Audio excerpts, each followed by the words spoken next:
नमस्कार,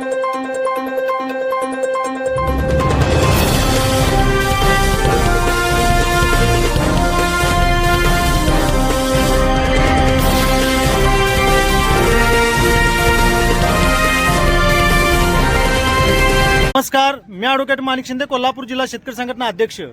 सध्या मी कोल्हापूर जिल्ह्यातील कसबाबावडा गावाजवळील राजाराम बंधाऱ्याजवळ उभा आहे।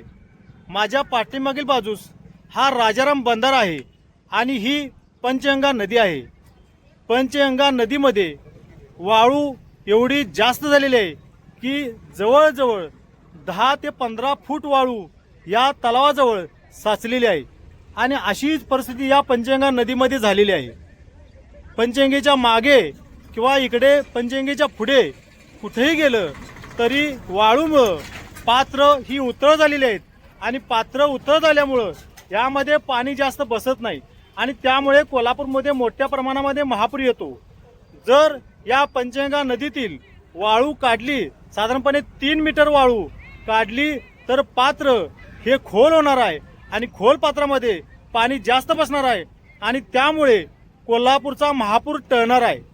त्यामुळं माझी सरकारला विनंती आहे की ही काय अशी वाळू या पंचगंगा पात्रामध्ये साठलेली आहे ही 3 मीटरने काढून घ्यावी आणि पंचगंगेचं पात्र खोल करावं, एवढी माझी शासनाला विनंती आहे।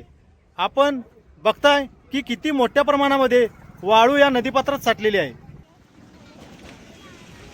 हे वाळूचे ढिगारे एवढे मोठे आहेत की बंधारा सुद्धा या वाळूखाली गेलेला आहे। बंधारा बराच खाली अजून आहे।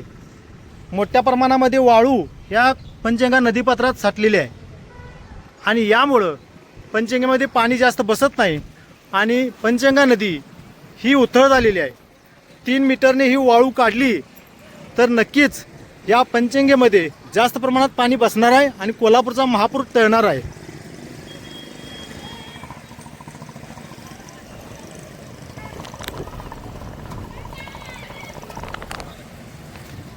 जर कोल्हापूरचा महापूर टाळायचा असेल तर कोल्हापूर जिल्ह्यातील पंचगंगा नदीतील वाळू ही 3 मीटरनं काढून घेणं योग्य होणार आहे। माझी सरकारला विनंती आहे की 3 मीटरने पंचगंगेतील वाळू काढून घ्यावी तरच कोल्हापूरचा महापूर टळणार आहे।